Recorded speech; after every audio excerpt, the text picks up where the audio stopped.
Nah, we gotta do the intro.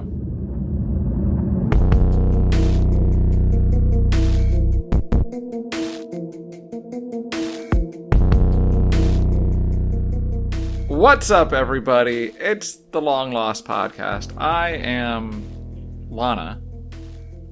I'm Lyra. And this is a podcast where we watch Lost and then talk about it. The hit TV series from 2004. Wow, that was incredible. You did an intro. Yeah. I was so caught off guard. I know, you seem stunned. I was pretty stunned. I feel like also when you, said your name, you, paused for a second, trying to remember your name. Because normally I say the intro. Yeah, yeah. I'm glad you got there. Thanks. It's nice when everybody involved can get there, you know? Yeah, I love that. This week, we're talking about Season 1, Episode 18. Wait, what's up? How are you? Oh, okay. How am I? I'm okay. I had a breakup. I told you about that a bit. Yeah, that's rough. And how else am I? I don't know. Getting shit done, you know? That's good. I bought a little planner for myself. That's good. A little daily planner. Are you utilizing it? Well, I bought it today, and I started writing it.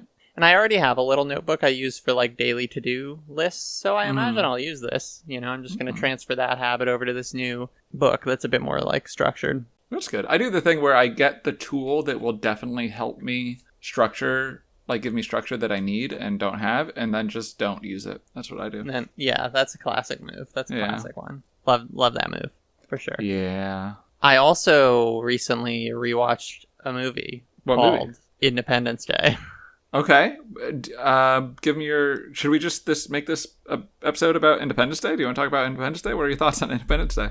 I'll give you a very brief thing on Independence Day. Okay, Independence Day is very, 90s racist. Uh-huh. It's also, maybe perfect. I was gonna say... I think it's a perfect movie. I think it's the perfect, stupid, just, dumb as fuck Hollywood blockbuster. Yeah, I genuinely think it's really, really good because it's not trying to be anything that it isn't. It knows what it is. And it smashes. Yeah, it absolutely does. And just, I'm sorry, you get Jeff Goldblum and Will Smith sitting together? Yeah, they're great. And, every character gets, a satisfying character arc. Yeah, no, and there's all these, it's got a lot of actors in it, right? It's even in small parts. It's got Brent Spiner in, a pretty small part, just, crushing it. Yeah, weirdo scientist guy. Jeff Goldblum's dad is another, Judd Hirsch. It's Judd Hirsch.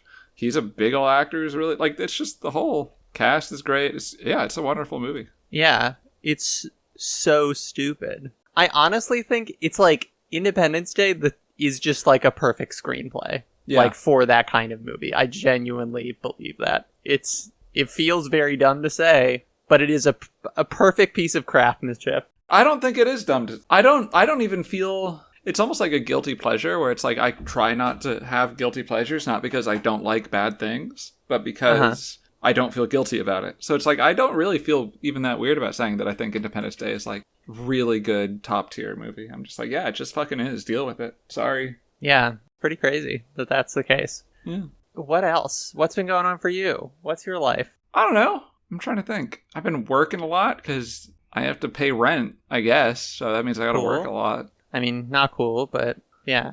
Tomorrow I'm going roller skating. Oh. So that'll be cool. That's cool. Yeah. Do you know how to do that? We'll find out. You'll pick it up fast.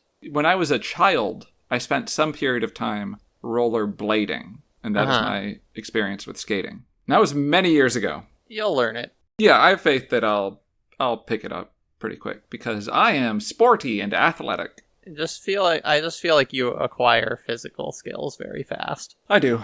It's true. It's kind of annoying actually, because then I think it contributes to me not having the consistency to stick with things that I'm not good at immediately, because I'm wait a minute, I'm supposed to be good at stuff immediately.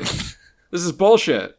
And then I don't keep trying even though I'm not getting immediate results. It's a whole skill set to do that. Yeah. Yeah. No, totally. But yeah, so that should be fun. And that's how I'm doing, I guess. Hell yeah. Well, this week, we're talking about Season 1, Episode 18, Numbers. I have just right off the top at the beginning, I have a statement, and I want you to evaluate it. Okay. I believe that Lost, Season 1, Episode 18, is the first episode of Lost, and that the previous 17 episodes were an extended prequel to Lost. You're, not wrong. Yeah, that's what I feel. You definitely are picking up the vibes of what's happening with this show. Yeah. Do you want to expand on that statement, or do you want to talk about it as we get through the episode? Nah, we'll get into it. Do you want that to be your only intro thoughts, or do you want to... No, I can give an impression of the episode. I was engaged. Uh-huh. I was a little bit surprised at when it ended, because I was like, oh, has it been a full episode length? Oh, I guess it has. Which means I was pretty engaged. There were some parts that I thought were pretty dumb. That's to be expected and also totally fine. Mm-hmm. Yeah, I wasn't blown away by the quality, but it was at least gripping. It moved. Totally. I guess I would give it a positive. A thumb mostly up, a little bit sideways. Yeah. So it's interesting because my recollection of this episode from when I watched it in fucking middle school or high school or fucking whenever I watched it was that it was very funny. And I think now I didn't think it was that funny, but I did think it was pretty good. In terms of a Lost episode, I would say it was like a B, I totally agree. In terms of a Lost episode, definitely pretty good. It's interesting that you remember it being funny. That's interesting to me. It is interesting. We'll get into it. Well, this episode starts with, I guess there's a previously on, which reminds us about some important information, such as Saeed finding Rousseau in the jungle, and anything else? The hatch exists. The hatch exists, which you probably forgot because it hasn't been mentioned in 5 episodes. Yeah, and it's why they need to put it in the previously on, but it's a little bit like the thing with Jack's dad in that Sawyer episode, where I'm like, when you finally get around to the hatch, I don't want to be told in the first 15 seconds of the episode that the hatch is going to matter. Yeah, I don't want that, but I totally understand that they have to do it, because they need to. It's part of the reason not to bring the hatch up and then ignore it for 15 episodes. That's part of the reason not to do that, but yeah.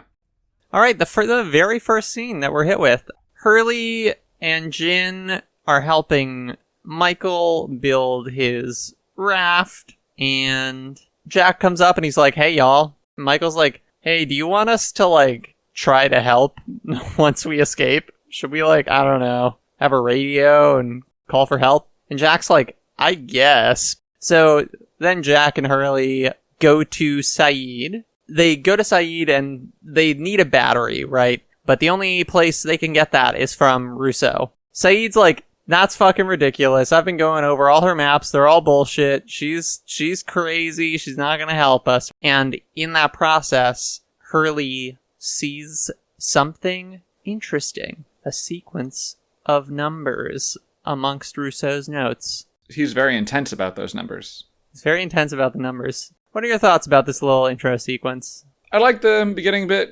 literally the very, very beginning bit. Jin is trying to get Hurley to understand something, and Hurley is a dumbass, so he doesn't understand. And then Michael's like, Hurley, he's obviously trying to tell you this thing. I just like seeing Michael and Jin kind of continue their building of their relationship a bit there. I like that. I thought that was cool. I'm glad that he's interacting with people. Yeah, I like seeing Jin doing stuff. Yeah. It's even though, I don't have any kind of, fondness for his character, but I'm, rooting for him to take part in the story and, become a character that I have feelings about. You know what I mean? Oh, yeah, absolutely. Yeah. So that was cool. You're right, the part where there's weirdness around it, and none of it's too bad, but it is all weird, where all this stuff with the transmission, they want to, make a transmitter so that they can... Basically, Michael's like, what are the odds somebody's going to stumble upon us? Not very high. We should probably be able to call out for help, right? And that's all true. It's interesting that you didn't think about that with the first raft. It's good that it got burned down, so we had some extra time to think about things like that. But that's fine. And then you're right, the Jack is just kind of weird about the whole thing. And it's weird. And then I do like when they go to Saeed, Saeed's first line is just... Absolutely not. they do the smash cut into Saeed already having a reaction about it. And I thought that was great. I actually really liked the absolutely not. I like Saeed's energy throughout this whole episode of just like, yeah, this is really bad. This is bad. I don't like this. This is terrible. This is really bad. Bad, bad, bad. Terrible idea. I'm like, cool. Agreed. I really like Saeed in this episode. So yeah, I mean, Hurley sucks from the top. Because Saeed's like, absolutely not. That's a terrible idea. He's showing them all the maps and stuff. And he's like, I have no idea what any of this means. I have no idea where she is. I can't even help you find her. And then Hurley's like, you can't or you won't. And it's just like, he can't, Hurley, you fucking idiot. Like, you dum-dum. He what? Saeed gives him a look like, you motherfucker. Like, yeah, like it's just it's such a like over it look. It just kind of continues. Hurley's like, he was doing this to Charlie a long time ago, or no, to Boone with the boar thing, where he was like, this isn't a game. He does kind of do that. Yeah, he comes at other people as though they should be experts at island survival and should be doing a lot more than they are. Meanwhile, he's doing nothing. It's just weird. I'm just like, Hurley, you're just kind of like sucky. I don't know. But yeah, I don't know. It was fine. Seeing nah. Yeah, I like it ending on these, like, we see the sequence of numbers and then, like, immediately we cut to a flashback, right? Yeah, it's a good cut. Yeah, it goes back to a flashback, and it's basically at Hurley's house where, I mean, he lives with his mom. His mom's, like, making some food or whatever and is, like, kind of like, you should get a job. Like, that's basically what she's saying. No, she's not saying you should get a job. He clearly has a job. He's wearing a name tag on the couch at home, which is the stupidest thing I've ever seen. It immediately took me out of the scene. You come home from work. You're not keeping your work shirt with your name tag on as you sit in the... I don't know. I believe it because he's like, I gotta see the thing. Okay, fine. Yeah. But no, she is like, you should get a girlfriend, though.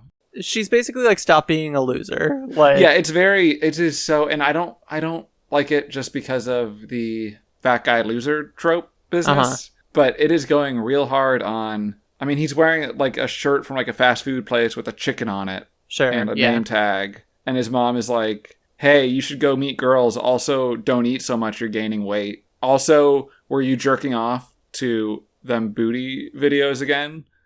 Like... I forgot that there's a thing like that.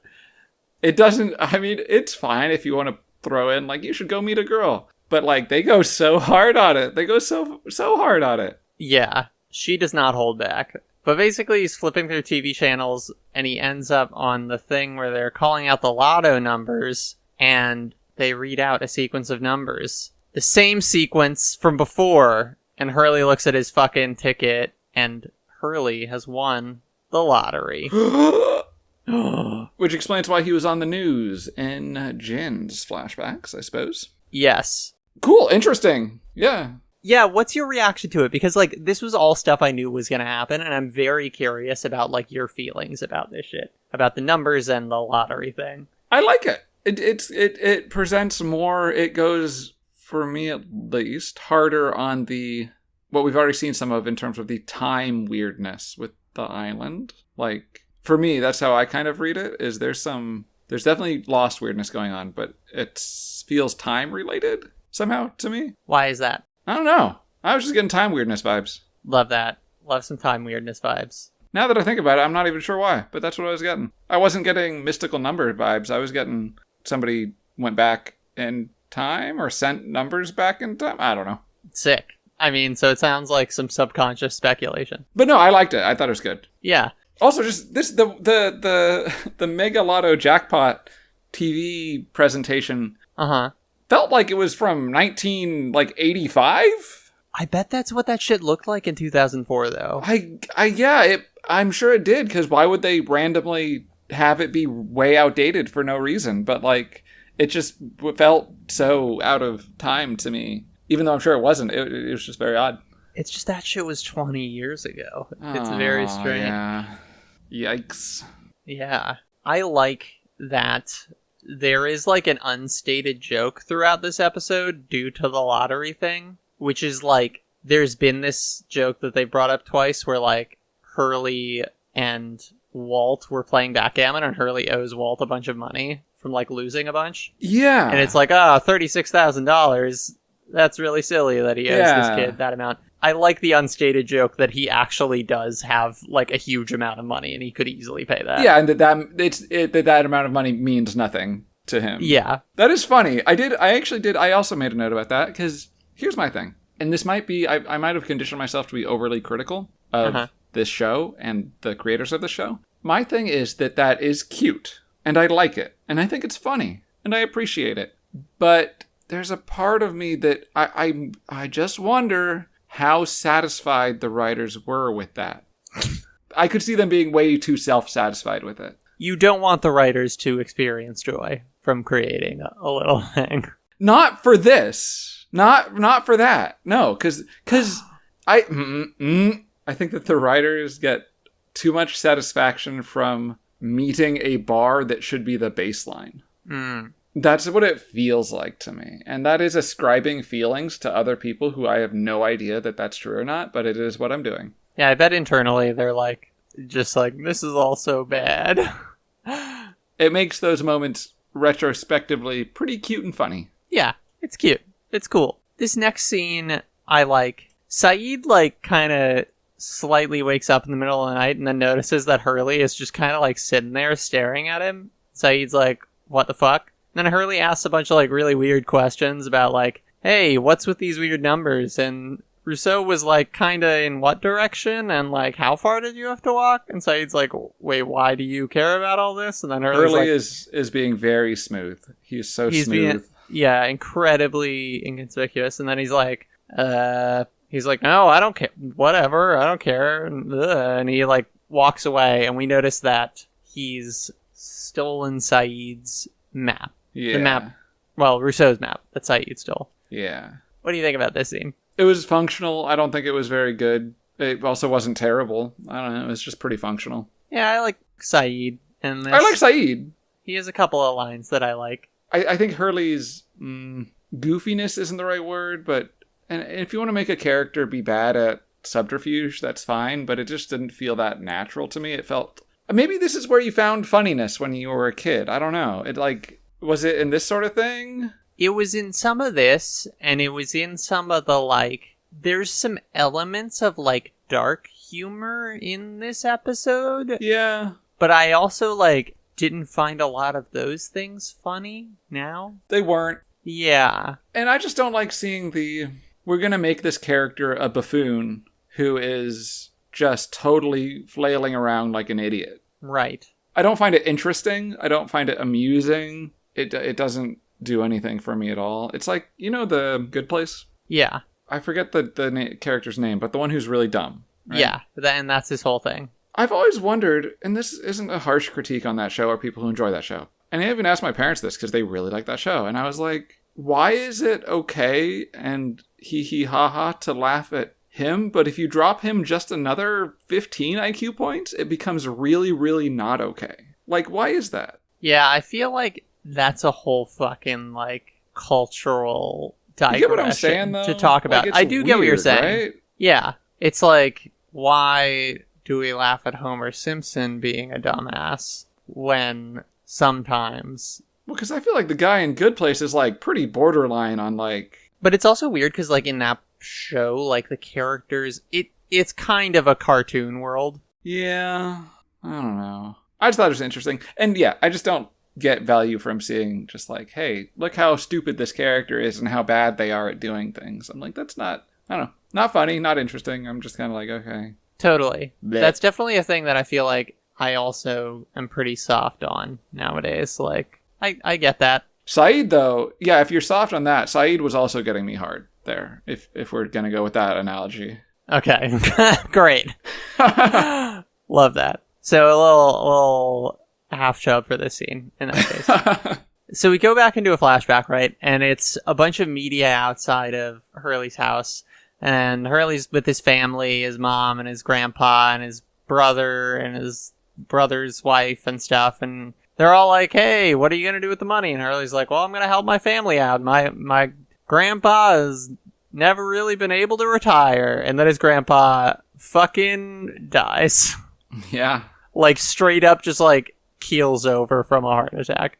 this scene also kind of functional? It's functional. It's very functional. It's okay. It's nothing more than that, which is fine, I guess. I don't know. Yeah. It is dumb that Hurley's grandpa falls over, and this is, I suppose, nitpicking or whatever, but I just like to see characters acting in a way that is believable. So his grandpa falls over, Hurley turns around, looks at him lying on the ground, unresponsive, has a nice long pause, and then just goes like, Grandpa? And I'm like, you don't want to, like, you know, he does not literally take a movement towards him at all. He just stands there staring at his grandpa on the ground, unresponsive. I'm like, this is not real. Totally. I mean, it's very Hurley buffoon, right? Yeah, I guess that is what it is. But yeah, it's just dumbass Hurley not understanding the situation or whatever. And it's like, you know, the tone. It's like, I feel like the tone of a lot of these flashback scenes are going for sort of like a dark comedy. No, you're totally right. I hadn't. It makes sense now why you might have thought it was funny as a kid. Yeah. I missed it when I was watching it, genuinely. I wasn't picking up on that, but thinking back on them now, you're totally right that those... And I picked up on some weirdness of things that kind of confused me, and I was like, why did you do it this way? Uh-huh. And it now makes sense in the context of they're going for the kind of pseudo-edgy ha-has, which don't work to me. Maybe it would have worked on me in 2004, I don't know, but it didn't work on me today. It doesn't really land here. I feel like the thing is, like, so dark comedy where, like, characters are dying and that's funny can work, but it needs to be sort of internally consistent, like, tone-wise. And I feel like the rest of the show does not really, like, set us up for this, like, isn't it wacky that a bunch of people are dying around Hurley in ridiculous ways. You're right. It is a tone issue, for sure. That's, like, certainly how I remember the episode, but it's like watching it now, I'm like, I mean, that's the thing that happened. It's like, I'm not getting... Yeah. No, totally. It's not funny, I guess. No, yeah, so that's the problem, right? I think you're totally right that there is specifically a tone issue that is really hurting it. I do think that the second part that is hurting it is what you just said, which is they just didn't put in a funny part. Yeah, there's not really like a punchline to it. There's not a joke or an interesting thing to think about in a quirky way. Like there's literally just no... Yeah, it's like I appreciate the humorous irony, like dark irony of like his grandpa was one day from retirement and he's just about... His son, his grandson won the lottery and he's about to have a luxurious life and then he dies. And it's like, it's ironic, but it's not... It doesn't work as like a joke. Yeah. Anyway, a functional scene, it didn't land well for me. I think a lot of the flashbacks, now that I think about them, have that problem that you're talking about, which I was unable to identify at the time. But yeah, the tone-wise is pretty iffy. Yeah. So Hurley's collecting some water and Charlie's like, hey man, can I go for a walk with you? And Hurley's like, no. I need to be alone. And he has a bunch of bottles of water and he wanders off and Charlie's like, well, that was weird. Yeah. After that... Well, okay, just real quick on the same thing. It has more Hurley buffoonery where he's trying to hide how many bottles of water he has, but he is a buffoon and physically inept. He's dropping stuff and yeah. So yeah, he's doing the puts them in his backpack but doesn't zip up the backpack so they all spill out thing. It's just lazy writing. This is very much it sucks because it's a Hurley episode where there was genuine opportunity that they touch on to do interesting things with Hurley. Uh-huh. And I think that they could have just done that without throwing in so much of the Hurley loser, Hurley buffoon, Hurley dummy stuff. Right. Yeah, they definitely get to some places with Hurley more, like, later in the episode. Yeah, and I liked that. Yeah. I generally think the dramatic stuff, like, kind of works for the most part. And there's, like, elements where the flashback comedy works, but none of it is, super great, I guess. And it's also interesting. They've in the past had Hurley comment on, like, I think in the pilot even, right? Like, he makes some comment to Charlie, because Charlie says something about, or somebody says, like, Hurley probably took the food, and Hurley's like, that's shitty of you to say about me, right? Yeah. And that happens, I think, kind of once in this episode. It's just interesting to me to have the writers write Hurley being aware of that stereotype being used against him while simultaneously using that stereotype against him in in the canon of the show. That is so strange. It's really weird. Yeah. Like, I want Hurley to step outside the show and have a talk with the fucking writers. Like, be like, can you stop doing it's strange, and I don't want to go overboard on it or anything, but I can't envision somebody having enough awareness to write that into Hurley's mouth and then also do it to him. I can't imagine that is a person I would consider a decent person. It's different writers. I bet what it is. You know? Cool.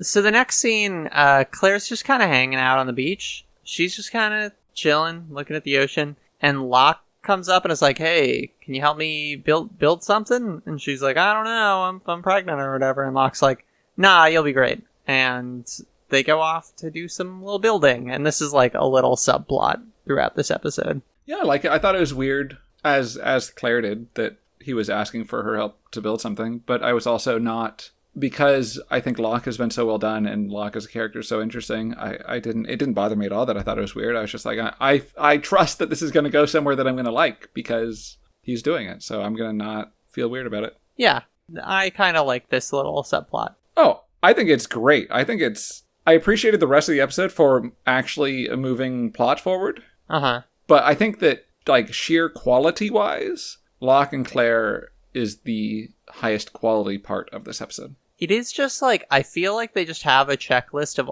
all of the characters, and they're like, who hasn't had a little Locke scene or subplot yet? I'm cool with it. Let's do it. Yeah, and then, it's like every episode one of them gets to hang out with Locke. So basically, they go off to do their little project. And then the next scene is like, Saeed comes up to Jack and is like, hey man, why'd you steal my maps, you fucking asshole? And Jack's like, what? And Saeed's like, you sent Hurley to do it. And then Jack's like, nope, that wasn't me. And basically Saeed, Jack, and Charlie all realize that Hurley went off to go find Russo. We get Charlie, this becomes a repeated thing throughout the episode of mostly Charlie, I guess, calling Hurley crazy to some degree. He said Hurley was acting like a loon. Yeah. And that kind of becomes a repeated thing, and this is where it starts. Yeah, that's worth mentioning. And I guess before they head out, Saeed and Shannon have a little scene. There's nothing even to really say here. There's just a little scene where Shannon's like, I hope you're safe. It's very disappointing, but that's whatever. Yeah, whatever.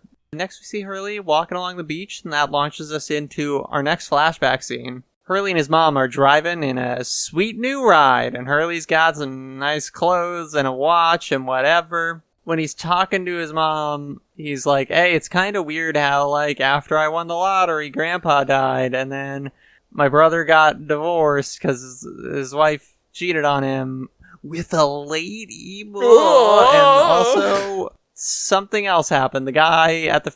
somebody got hit by lightning. The guy, like, the I don't know if pastor... father, priest, or whoever at the funeral got hit by lightning and died at the funeral. That's like, I wish we had seen that scene because that's like so ridiculous that it actually could be funny. You know what I mean? I do know what you mean, but you don't think that having a scene where Hurley explains to his mother everything that she just experienced is a good way of communicating information? You don't think that's good? It's so awkward. It's so terrible. Fucking awkward. Yeah. I don't know how this is another one of those things where I'm like, presumably, and I didn't look it up, but presumably this episode was written by professional television writers. This is not acceptable quality for professional television writers. Yeah, show don't tell is my response to this whole sequence where it's just like, here's all the bad things that have happened and it seems like we're cursed. His mom, Lyra, says to him, that's blasphemy. You know very well we are Catholic. We don't believe in curses. And it's like, what is happening? Yeah, you know very well that this is a thing. That's a thing that I say to other people. Well, yeah, it's like if you're in a relationship with somebody for 5 years and you're vegetarian and they're not. And then they go, let's get sushi. And you go, what? You know very well that I'm vegetarian. It's so weird. It's awful. Very strange. Also, the Hurley-mobile actually works because it looks very like something Hurley would buy. It's just like a big old fucking yellow Hummer. Yeah. Also, his jacket matches the Hurley-mobile, which is like hilarious and terrible. Right, he's got like a fucking tracksuit that like is matching it. This scene is abysmal. So just like the rest of the shit that happens, he's like, okay, Mom, put on this fucking blindfold. She puts on a blindfold, and they show up at a brand new house because he said he was going to buy his mom a brand new house or whatever. And as she's getting out of the car, she's blindfolded. She rolls her ankle and breaks it. And then Hurley's like, oh shit. And the house is like on fire. And then cops roll up and they arrest him. And he looks at his mom and he's like, well, I'm cursed. And she's like, oh shit. Maybe that's true. That's like what her look says. This scene was supposed to be a total riot, right? Like it was supposed to be so funny all the way. Like I didn't understand that at the time I was watching it, so I was just like even more confused than it just being a really bad scene. I was like, this is bizarre. This is the one that's supposed to be funny. This is supposed to be funny. His brother's wife left him for a waitress. Ha ha ha. Hoo hoo hee hee ha ha.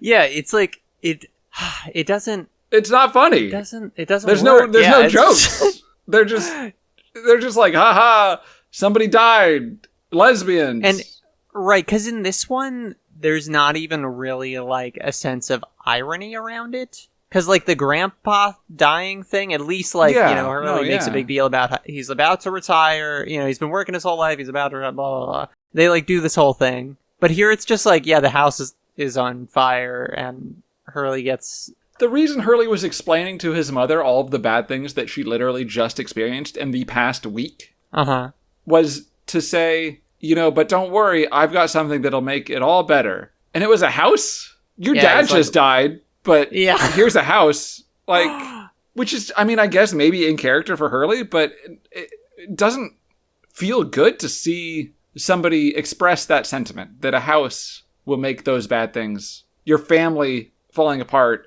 and losing people better. It sucks to see somebody express that. Like, honestly, it actually does. It's like, oh, wow, this world sucks. It's weird how much this does not work for me. The thing that gets closest to working is, like, Hurley being like, put on this blindfold, and his mom's like, okay, why? And then she, like, does it, and then, like, immediately, like, breaks her ankle getting out of the car. To me, that's, like, the closest to being funny, but I didn't, like, laugh at it. I thought the closest was the cop showing up to arrest Hurley just because of how absurd it was. Sure. Just so, like, wacky. That's why I'm like, I wish we had seen the fucking priest get hit by lightning at the funeral. Yeah, it's like it's like such wacky, an absurd thing to happen. Yeah. Right? Instead, we just get Hurley stating it in a sentence in a car. Right. No, you're totally right. They could have gone, like, slapstick, like, Bizarro Land, totally off the rails weird for all this stuff. You could also, like, it's pretty easy to make it actually have some, like, comic timing to it or something. The priest is like, and may God bless this family, and then he gets, like, hit by lightning or whatever, you know? Yeah, no, totally. Like, yes. This scene is... They should show this in film school for, like, what not to do. It's so bad. It's really awkward. Then there's like a brief moment where we see Hurley back on the beach finding the cable that Saeed followed to find Rousseau. And then it goes back to a flashback. And Hurley's in the office of like his accountant. And his accountant's like, hey man. His accountant's just telling us, doing more info dumping. He's doing more of the same kind of thing where he's like, hey, too bad your fucking factory exploded, but at least, like, we overinsured it and you got a bunch of money. Too bad people in the factory died. The important thing here is that he asks Hurley, like, where did you get the numbers for the winning lottery ticket? I guess I've never met somebody who's won the lottery, but this is, like, so far from something that I would think about, and it's weird that everybody seems to ask it. I wouldn't be surprised if you're kind of an outlier there, to be honest. Really? Yeah, that's kind of like because... a thing that people would care about? So you don't play the lotto, I assume. No. Right? No. Because Because I don't want to pay an additional tax to the state of California. You're declining the optional tax, which Yeah. makes sense. But I do genuinely think that within like lotto culture, that's putting it way too hard. But if you play the lotto, I think oftentimes you do have some sort of significance to your numbers. You're not literally just coming up with random numbers. You're like, this is a birthday of somebody I know, or these are important dates to me, or whatever. I think that is a very, very common thing. Okay, yeah. I'm not surprised that it would be often asked of a lotto winner. Yeah. I think it's very strange that the way it's being asked here, as though, like, you did such a good job. How did you pick those great numbers? Like, that's how it's being asked, which is very strange. But I think it wouldn't be unusual to just be like, oh, hey, yeah, that's cool. Like, what do those numbers mean to you? You know, just kind of like a whatever, instead of like, how'd you do it? I believe that at the press conference, they would, like, ask some shit like that, since it's just, like, fluff. And they do ask him, and I guess, like, back in that scene, he was like, I don't know, it's just some numbers, or whatever. Yeah, he seems to kind of deflect, Yeah, and here, when his accountant asks, he's like, oh, I don't, it's just and then Hurley's like, oh, shit. He reflects on it, and he's like, the numbers are cursed. The money's not cursed, the numbers are cursed. Yeah. And then his accountant's like, there's no such thing as a curse. And then in the background, a fucking dude just like flies, a suicide jumper fucking flies by in the window. It's so like, not good. No. I guess this is like akin to the thing I was saying with the priest getting hit by lightning.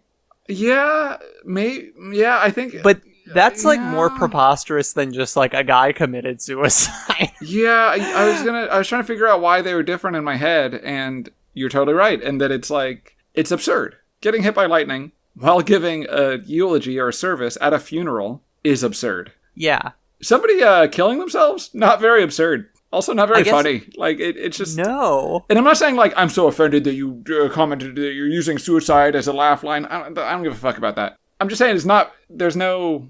It's just not... There's no joke there. There's no funny part. Like, it's not... You have to do the effort of making the joke. Yeah, what if there were, like, window washers who, like, they see Hurley and they're like, oh, shit, and they try to get his attention because he won the lottery, and then they, like, slip and fall or something. That would be so much better, because it would simultaneously make Hurley feel more responsible for it. Right. And also make it more ambiguous the way that a lot of the island stuff is ambiguous. Of like, oh, is there a curse? Or was it, oh, this just happened in this way, which is totally a practical, reasonable way it would happen. Yeah. And that would be way better. You just made that scene 25 times better. Congratulations. We also get in that scene, apparently Hurley was Locke's boss, which is interesting. Yeah, they don't say that explicitly, but, like, that's... Because, like, they mention... His accountant or whatever mentions, like, oh, and you got a box company. Yeah, he's the majority owner in a box company, which is... Yeah. Gonna be Locke's, but... So that's, I don't know, that's something. I don't know if it'll matter, but I don't know. Yeah, it's kind of an interesting little tidbit, I guess. I like the way that that's sort of thrown. Yeah, that's fine. It's like totally. So passing, yeah. Yeah, it's not calling attention to itself or asking you to think about it. It's just like connections and Lost World. Yeah. We can find food, peanuts. We can find food. What do you need? We can find food. Ocean goldfish. We can find food. So it's trouble in paradise because fucking Sawyer and Michael and Walt and Jin are all kind of getting mad at each other because Sawyer's just like sitting around while everybody else is working and he's annoyed that people are making noise and shit. Whatever. And then Sun is talking with Kate. Oh my god. And goes, he's never going to talk to me again. Girl, Kate move says on. something that I don't know what Holy Kate says. Kate says some shit back to her. Like, just give him time, right? That's probably what she says. I don't even remember what Kate says. Yeah, like, son, move the fuck on from this guy. You know, I'm willing to both believe and be all right with and have sympathy for somebody who has attachments that they shouldn't. I think I can kind of even like that, to be honest. I'm fine with that. I don't know if the show, like, knows that... That's true. No, you have a good point. That she should fucking move past this guy. The thing that she says that's, like, so frustrating is she's like, I humiliated him. And it's like... No, you're absolutely right. What? Like, what are you talking about? I did the thing where I took what I'm like narratively and pasted it over what I was being presented. Because no, yeah, she's very much like, I humiliated him, this was my fault. And also, I think that you're right that the show isn't portraying it as this is a tragic character that is emotionally stuck in a place where she shouldn't be. It feels much more like, oh, these two really need to get back together, don't they? How can this happen? How are we going to make this happen? Yeah, Kate is like, he just needs to... I wish Kate was like... If Kate had been the one saying, like, you deserve better than him or some shit. Yeah. Or even just like, doing that gently, because you're trying to stay on... Yeah, because, like that Kate would yeah. be gentle around it or whatever. Yeah. But, like, if she were, like, voicing that opinion, then I would kind of be like... I would feel more okay about it. Here's, I think, what happened with this scene. I could be wrong, but this scene is 70 seconds long. Uh-huh. And it has Michael, Walt, Jin, Sawyer, Kate, and Sun in it. Yes. And nothing really happens in it, and it's bad. It's a bad scene just because it doesn't need to be there at all. Yeah, it's just kind of like some random sort of subplot catch-up stuff. Well, I feel like they either felt like they needed to keep these characters in mind for us, the audience, or literally contractually, they had to have characters in this episode, like in a certain number of episodes or whatever. That's why what I feel like the scene is doing here is like, we already had some Michael Jin stuff. That was cool. But like for Sawyer, Sun, and Kate, it was like the producers coming being like, yo, these actors are only in, 80%. They got to be in 85% of the episodes according to their contracts. You got to get a scene in there with them. That's what it feels like. Yeah, it is kind of just like... It's such a short scene where nothing happens and there's no point for it existing. Yeah. It's like, I don't know. That's just like a hard thing when it comes to this show having so many fucking characters. Is that Sorry, but in this context, I don't think it is a hard thing. Just take the scene out and don't have Sun, don't have Kate, and don't have Sawyer in this episode, and that's fine. Yeah. Like, that's not hard. Yeah. What happens next? Hurley's going through the jungle, and he steps on one of Rousseau's traps, and it's like he's about to move, which will set it off, and then Saeed, out of the jungle, is like, wait, don't move, and Saeed and Charlie and Jack are there. But then Hurley is like, basically there's like a thing that'll swing and spike him. It's very like Viet Cong. Hurley's like, nah, I can jump out of the way, and they're like, don't do it, Hurley, and then he does it, and they're like, what the hell, man? Yeah, we get some more chuckles at Hurley's expense here, I feel like. How do you feel? I guess. I don't know if... You guess? Lyra? Okay, let's go through the chuckles here, alright? I can't believe you guess on the chuckles. Okay. For one thing, he's on the pressure trap. You are right. Uh-huh. Ugh, this shit sucks. He's on the pressure trap, and they go, we gotta find something to replace his weight. And Charlie's like, what could we find to replace his weight? And then Hurley's like, dude, really? Because Hurley's fat. You get it? Okay, you're right. I forgot about that one. And then they're like, no, Hurley, don't move. It's gonna hit you. And then he says to them, no, I'm nimble. And that's funny because, I don't know if you forgot or anything, but it's funny that he says he's nimble because he's fat. You're right, he's fat. I forgot about that. Yeah. So we're just laughing it up over here because there's a fat guy on the TV screen.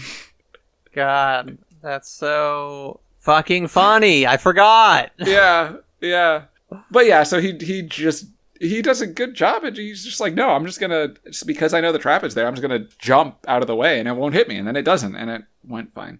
Yeah, that is like a good point, that once you know it is there, you have time. Yeah. And then, alright, then we get a flashback. Very funny scene, very funny, hilarious. It's so fucking funny. Okay, now we flash back, and Hurley is I don't like this scene. A mental hospital, and he's at the desk, and he's like, hey, I'm gonna meet with this guy Leonard. When I was here, I used to hang out with him. And he's having some trouble with the clerk until he runs into a doctor who's like, okay, Hurley, you can come meet Leonard. So Hurley goes back into the hospital, and he meets this guy, Leonard, and Hurley's like, Leonard is like playing fucking Connect 4 by himself. And Hurley's like, Leonard, you gotta tell me what the numbers mean. And then we realize that Leonard has been mumbling this whole time the numbers. He's mumbling the numbers. And Hurley's like, oh man, you gotta tell me what the numbers mean. But, I use them to play the lottery, and bad things have been happening since then. Then Leonard, like, sort of becomes lucid Yeah. and is like, well, you shouldn't have done that. That was bad. And he gets really upset. And he's like, you opened the box. He's like, oh, blah. But Hurley, in their final moments before Leonard is, like, dragged away by the nurses because he's freaking out, Hurley learns that Leonard got the numbers from some other guy who lives in Australia. Yep. Tell me about your feelings on all this shit. It's just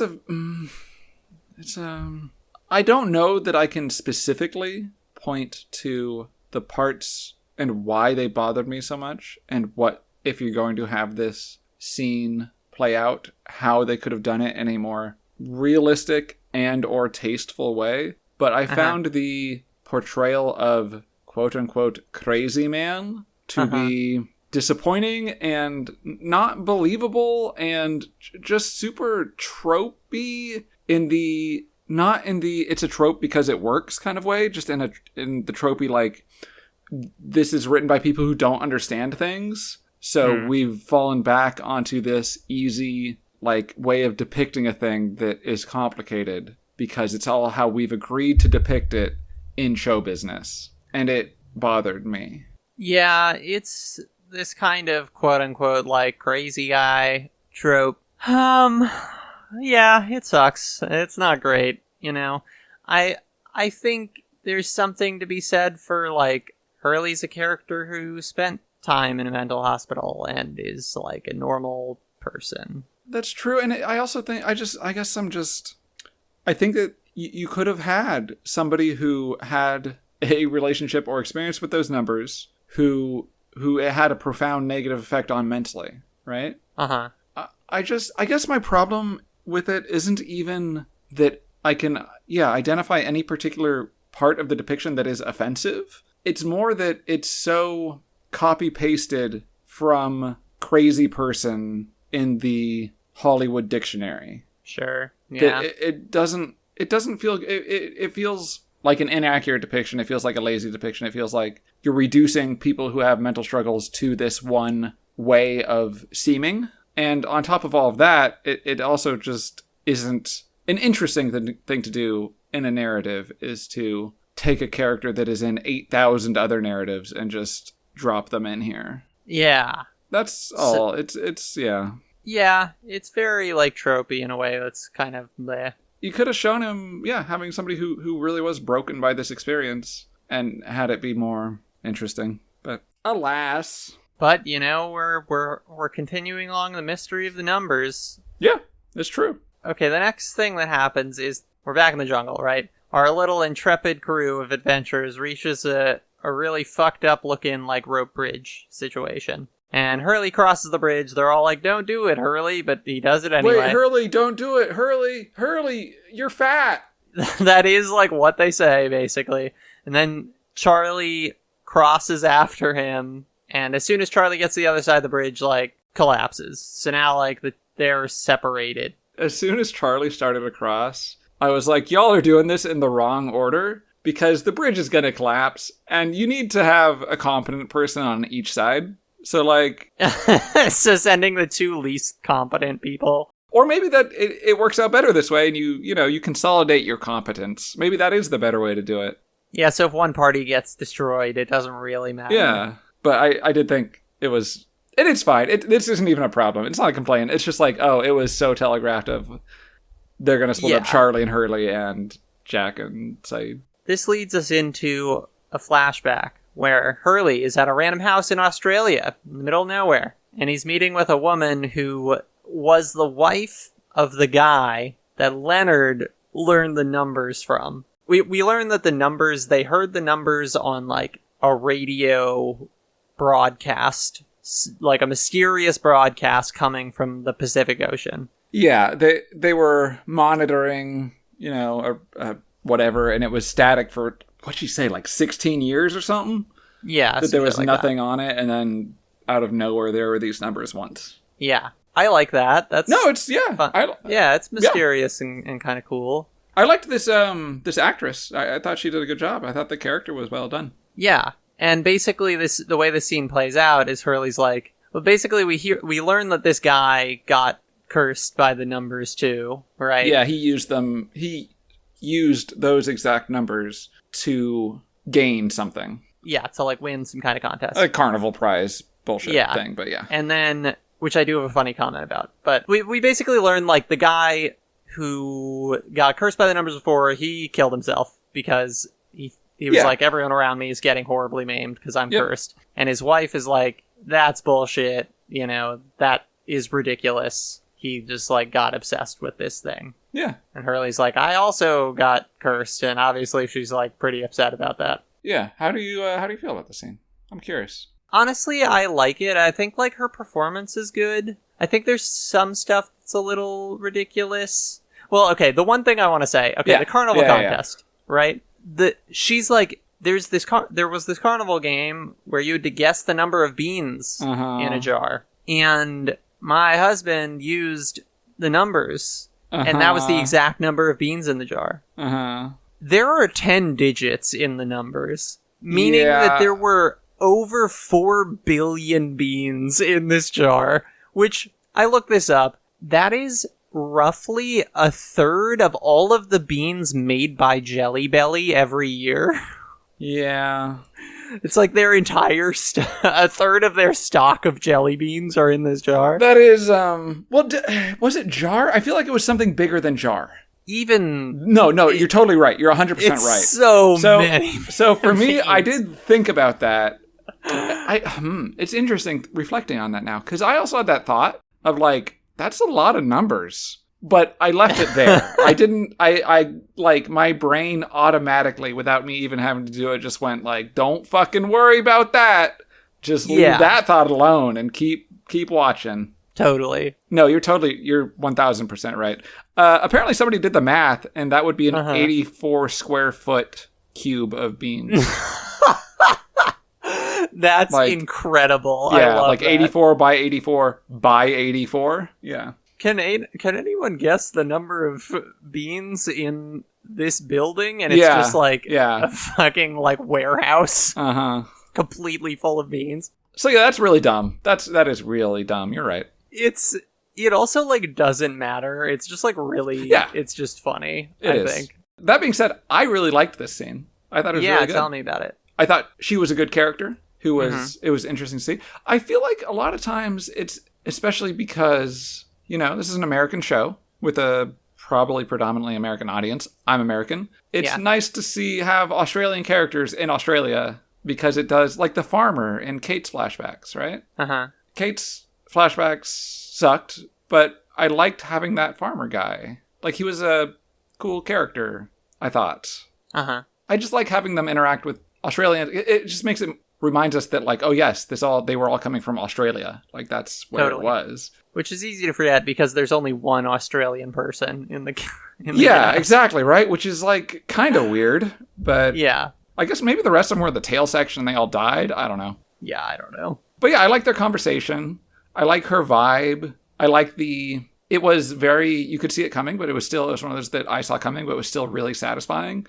When Hurley asks, like, how did he end the curse? I'm like, oh, that motherfucker killed himself. I know that's what happened. Yeah, because he's not here, right? So that's horrible and works for me, honestly. And I feel like that part wasn't played for comedy, which is this good. scene seems pretty serious. Like, it's played serious. And I also like her reaction, because from our perspective, what we've seen, clearly, I don't know if you want to call it a curse, there is something up with the numbers. Something's going on, yeah. We don't even need to know that the numbers are associated with the island or whatever to know that just from Hurley's POV, there is something up with something's going on. Right. We're also like watching the TV show Lost. Yeah. So like, sure. But I like having, it does remind me somewhat of the questions on the island of, is this supernatural or is this just coincidences? You know, I liked having a character who seems like a grounded character who we have no reason to think is unreasonable, pushing back against the perspective of the audience. I like seeing that. I think that's cool. And I thought they did a good job with it. So yeah, I like the scene a lot. She's upset that Hurley thinks he's cursed because her husband killed himself because he thought he was cursed. Right. I like that it's like, well, is it actually just like this obsession thing? Yeah, it's cool. Yeah. Right. And then we go to a little scene where Claire and Locke are hanging out. Locke's like building something and Claire's like, a little bit helping. Mhm. And they're having a nice little conversation. I don't even remember what the fuck they're talking about, really. Me either. But it was nice. Yeah, it was nice. It was nice. I remember, yeah, there's later ones that we'll remember more because they're more important. But Yeah. let's see. In this one, he's basically making stuff, and she's like, "Oh, you're good at making stuff." And then he's like, "Pass me that glue." And she's like, "Where'd you find glue?" And he's like, "I made it from animal fat because I'm cool." And she's like, "Wow, you are cool." And that's it, basically. Yeah, nothing of actual substance happens. They just like... Yeah, it reinforces that Locke is utilizing the island. Yeah. In a way that others aren't. So then, back with our heroes? Back with the crew who's wandering around and shit. Jack and Saeed... Jack accidentally trips a wire, which blows up Rousseau's old, camp.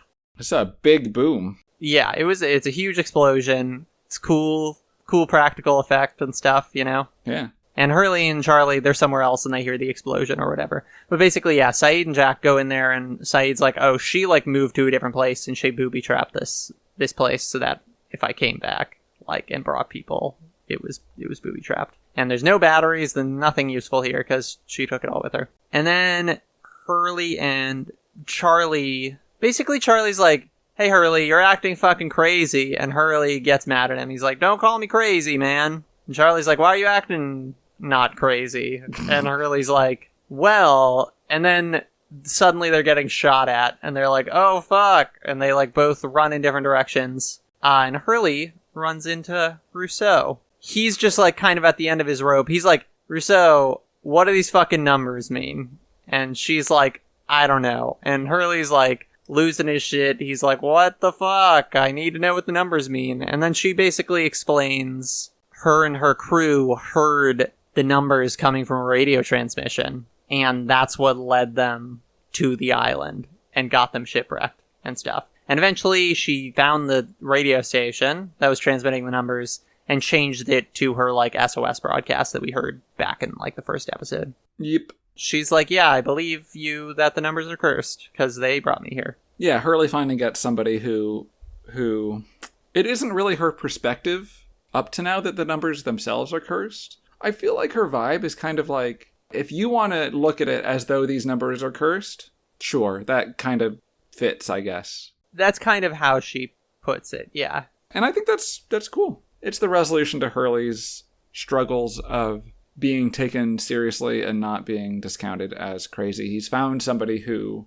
reassures him that, or not even reassures, because he's pretty sure of himself, but he's found somebody who agrees and is like, no, you're not crazy. Yeah, this is fucked up. Yeah, I actually like this as sort of the conclusion to that. One, because I think the scene is just pretty well acted. Yeah. I also think it's kind of cool that it's okay, Hurley is one of these characters. Rousseau and Locke are both characters who other people perceive them as maybe crazy or weird sometimes because they seem to have more of an understanding of what's happening on the island than other people. Mm-hmm. Right? And I like that Hurley is kind of aligning himself in that camp in this scene because he's yeah, there's definitely this fucking mysterious force or something. Yeah, something isn't... Right. We're not in Kansas anymore. Yeah. So that is cool. I like that. Yeah. I hadn't thought about it from that perspective of Hurley not shifting camps, but yeah, becoming part of a select few who decidedly know something is not normal with their situation. Right. Aside from, there's a big monster or whatever, but yeah. I like Rousseau, and I think she has been used very sparingly, which I appreciate. Yeah. So when she does show up, it's like an event almost. Totally. It's oh shit, it's her again. I think she's portrayed well. I really liked... It reminded me, we don't get much of that here at all, but it reminded me of when we saw it the first time, and she was behaving very erratically, but in a way that was convincing and understandable and cool, rather than just oh, she's a Looney Tune. Yeah. It was yeah, she's been stuck on this island for 16, 17 years, whatever. You're gonna behave erratically. And you can kind of see that in her performance, even though she everything she says to Hurley here is pretty straightforward and factual and not off any kind of rails, but just she gives off a good vibe of I'm not used to talking to people and I'm out of my element even just in interacting with another human. Yeah. But it's basically like over the course of the conversation, you can see that she like becomes more sympathetic with him. No, and even just, I mean, it's well done. It's a well done scene. She starts pointing, having a gun leveled at him. Right. She lowers it so that it's not pointed directly at his chest. And then the scene continues. And by the end of the scene, she is fully, it's pointed down and not at him at all. And that's a good visual representation of that. Simple, but effective. It's good in a way that car scene was not. I also think that the factual things that she describes are satisfying. That it's like, oh, this weird broadcast is why she's there in the first place. And also, like, the implication being, like, it was the same broadcast, maybe, that, like, those other guys picked up, right? Because they're both, like, Pacific Ocean. Yeah. And also we get a new tidbit of, what did she say? The sickness. She says something with my group, and then the sickness happened, and then blah, blah, blah. So we get just a nice little introductory tidbit thrown in of a new thing, which is neat. I think that's, like, something that sort of was mentioned in the Saeed episode. That she was like, oh yeah, they got sick or something. But yeah. Oh, and she also gives us actual information about where the broadcast tower is. That it's near the Black Rock, right? Which we've heard from the map and Saeed thinking about trying to get to the Black Rock and blah. Yeah. No, this scene is quite good. I really liked it. After this, first Charlie reconvenes with Jack and Saeed. Saeed finds in the rubble of Rousseau's old camp is the picture of Nadja, that Saeed, the woman in Saeed's flashback and stuff. And then they're like, now we have to go find Hurley. But then Hurley, like, emerges out of the jungle and he's like, I got the batteries, y'all. And Jack smiles and shakes his head. And they head on back to camp. Even this, okay, I'm probably too sensitive to it at this point, but I feel like even this is like, Jack's little smile and shakes his head is like, what a strange world. Hurley, the dipshit, did something useful.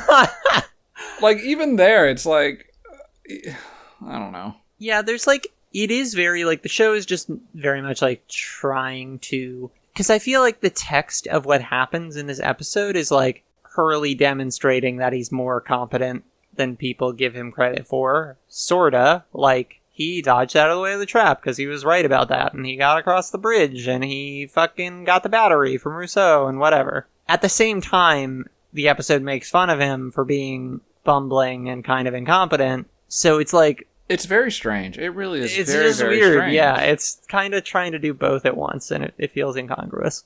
I really do have to keep in mind, this was in 2004, which was a long time ago now. Because I think we're finally moving in the direction of having characters who aren't defined by their one physical characteristic that is different than other characters. And that just clearly was not the case in this show in 2004. I mean, I feel like this show is an interesting sort of step in that evolution in terms of, like, mainstream writing. Because, like, there are some characters who are intentionally complicated, and then there's some that are... I mean, it's like they're kind of trying to complicate Hurley here, but it's like there's places where they still end up doing kind of, like, shitty tropes and, like, falling back on those. Well, I mean, yeah, just imagine this episode if just none of the Hurley is a bumbling oaf. Hurley is a fat loser who jerks off in his mom's basement. Like, imagine just none of that was present, and it was just dramatic Hurley moments. That would have been really nice to see. Yeah, because...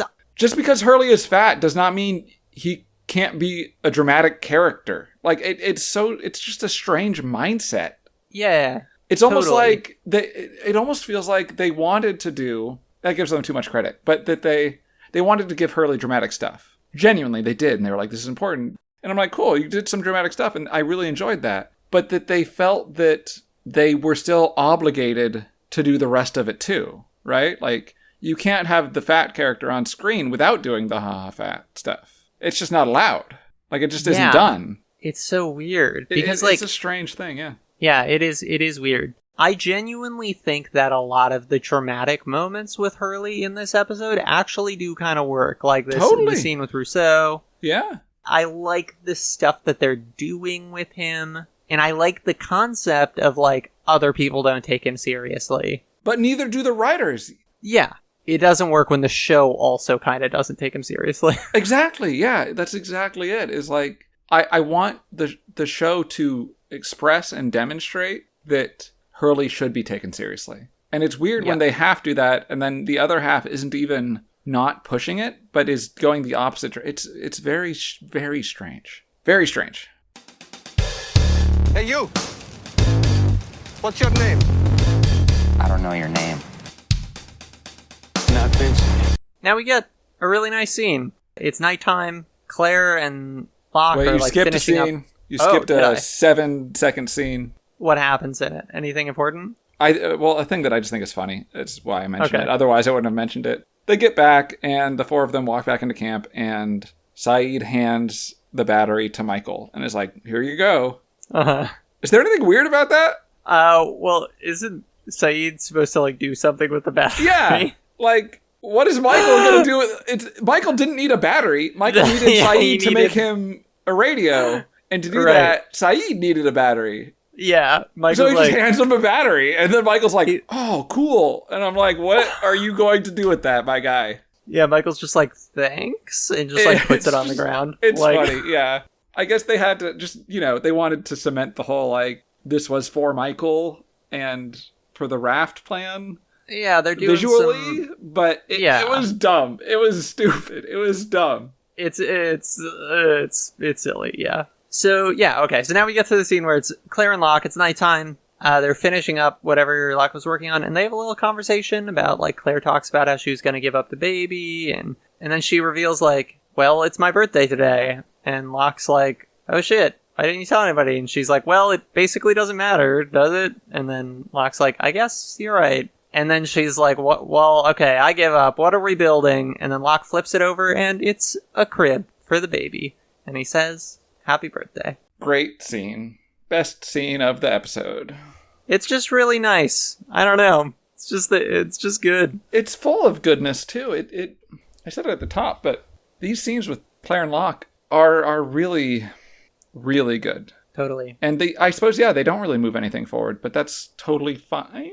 Yeah, I think it's fine for B plots and stuff to just be really character driven, and like, it's not static, right? Because it's like, well, we haven't seen these characters interact, so Yeah. like it's building their relationship, right? And it also, it for me, did you remember what it was that he was building? I think I might have kind of like figured it out or like vaguely Uh-huh. remembered it. To me, the thing that happened was like the thing where you figure out the reveal like 10 seconds before it happens. Uh-huh. And you're like, oh! And that's satisfying. It's so satisfying. That's when you want it to hit, I feel like, Because then you're like, I know what I know what it's gonna be. And it fits with what they've been talking about this whole time. And it shows that Locke is just a cool dude. Like, it was a really well done reveal. I also, unironically, think that this is, thus far and Lost, by far the best reveal, was that Locke was making a cradle. Like, I'm not even joking. I think that's the best reveal in Lost so far.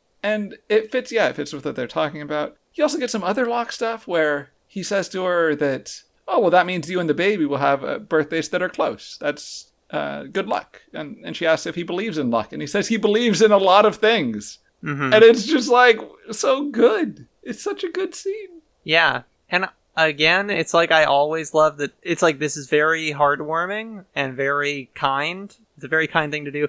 She's like, hey, I actually really appreciate you inviting me to help work on a project because... I've been feeling useless. Yeah, exactly. And it's like, oh, wow, it's so nice and kind of Locke and stuff. But there's always elements of kind of like sinister undercurrents and stuff to like everything that he does, because it feels like, does he know more than he's letting on? It's so good. Totally. And the whole like the Ethan and the other island people wanted that baby, and now he is involving himself more with Claire, and specifically kind of with the baby, through the cradle. Like, he's taking a more active step in being closer to it, and that's creepy and weird. Yeah, it's because it's like he's so like kind and gentle and like empathetic and stuff, and it's like he also like knocked Boone out and drugged him and tied him and left him in the jungle to maybe die or whatever. And then that happened. Stoneface talked to Jack in a really calm, like, gentle way as Boone was tied up. And, he like unconscious. completely fucking lied about that happening. Yeah, like so cold. It's great. Yeah, it's really cool. It's really good. And then we get the second to last scene, where basically Charlie tells Hurley, he asks Hurley what's up. Hurley reveals, he's like, well, I think I'm cursed or whatever, and that's why the plane crashed. And Charlie's like, that's self-absorbed. I was doing heroin when the plane crashed, which I think is the first time that he said it's heroin, rather than just, my drugs. Yeah, no, I hadn't picked up on that because I'd just been assuming it was, but you're right. That is the first time that it's, like, addressed in that way. He reveals that to Hurley, and then he's like, okay, man, are you going to tell me any big secrets in response? And Hurley's like, all right, I'll tell you. Back home, I'm worth like $100 million. And Charlie's like, whatever, man, keep joking. Blah, and he storms off. Yeah, what are you thinking? I like this fine. I think it's fine also.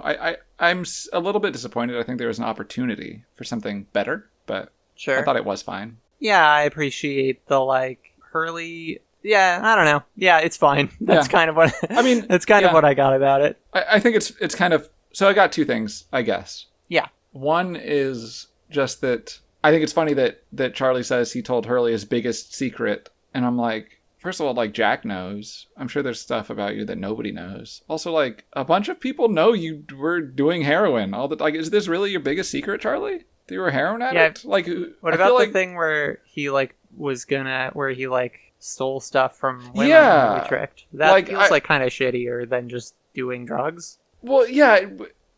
Worse than just being an addict, as in terms of, like, big, bad secret about yourself. But also just literally on the secret level, I feel like a lot of people know that Charlie's all up in that heroin. You know what I'm saying? I feel like it's not that big a secret. I feel like it's kind of fairly common knowledge. Haven't people, like, asked him? Because there's, like, Locke knows, because Locke helped him all through it. Jack knows, because Jack was medicine doctoring him on it. Claire knows? I'm not sure if Claire knows or not, but I'm just saying, like, it's not a big deal. I just thought it was funny that Charlie presented that as though it was his biggest secret. Like, he literally says, I bared my soul to you with my biggest secret ever. And I'm like, you've got to have bigger secrets than that. Like, yeah, sure, man.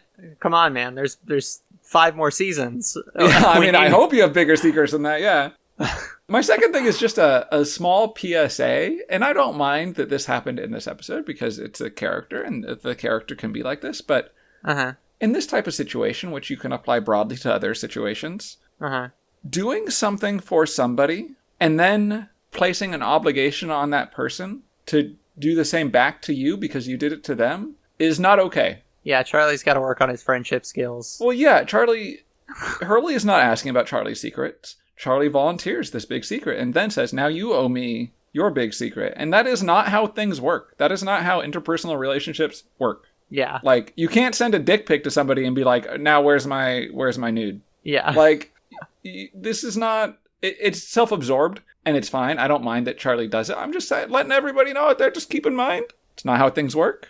You can't obligate people to do things for you just because you went out of your way and decided to do it for them. Good little tidbit here. And then, the final shot of the episode. We cut to the middle of the jungle, and what's that? Is that the hatch? And the camera slowly zooming in, and then we see, engraved on the side of the hatch, to be what looks like serial numbers or whatever, it's the fucking numbers. It's also a lot more of the hatch.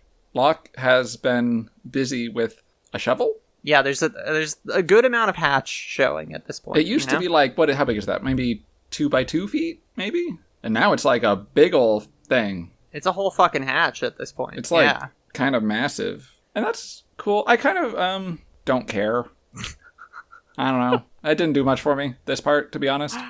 I think the numbers being like in the broadcast and that being a thing, that mystery, that kind of, that like works. That's enough, though, right? It's enough that you have that mystery.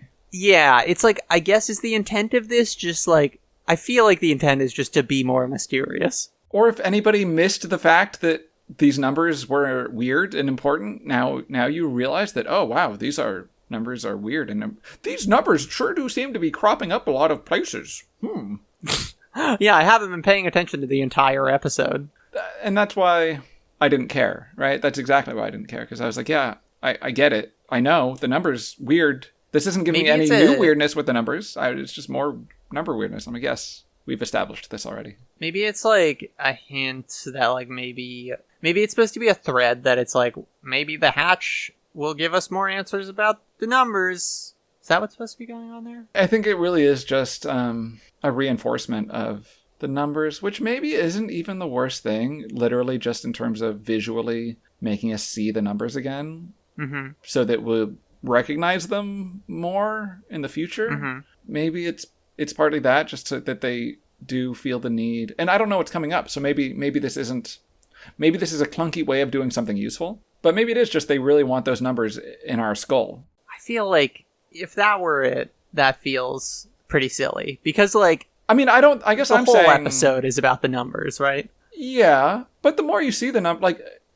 I do believe that with this closing shot of the numbers engraved on this metal thing, if I see some of those numbers in a sequence next episode, I'll be more likely to recognize them because of this shot. Gotcha. Is what I'm saying. And I don't know if that's why they did it, but I don't feel like it added any mystery or gave me any additional things to wonder about here. So I kind of don't care at all. Totes. All right, what are your closing thoughts on this one? Good episode that really did finally propel us forward. I feel like it sets a new tone that isn't just people are lost on an island. It's getting into the real jam that I feel like Lost is going to be, which is weird mysteries and unraveling all that. Some good scenes, some bad scenes, some pretty okay scenes. It felt like a very Lost episode. It almost feels like the most, from what I understand of Lost, the most Lost episode I've seen so far. Like, you know, we've watched a lot of Lost at this point, so you have an idea of what's going on with this show. I feel like this is giving us a bit more, like, plot momentum that might carry us through to the end of the season, maybe? I would hope so. Yeah, because after this, there's... Well, the finale is a 3-part finale, which is insane. We're going to have to talk about how we're going to do that shit. But if you count that as one part, there's 5 episodes left in the season. Yeah. I gotta say, because it ramped up so quickly here, that if, like, the next episode we got was somehow another one where nothing happens, like, I always go back to it in my mind, that Sawyer-Kate episode with the case, where that episode should have been 8 minutes long. If we get another one of those, I don't think we will, so I don't need to think about how I'll be. But it would be very surprising and strange feeling if we got another just kind of nothing happens episode. But I'm excited for it ramping up and stuff happening. I'm like, yeah, let's get into it. Let's go. Totes. Yeah, I'm looking forward to the next episode.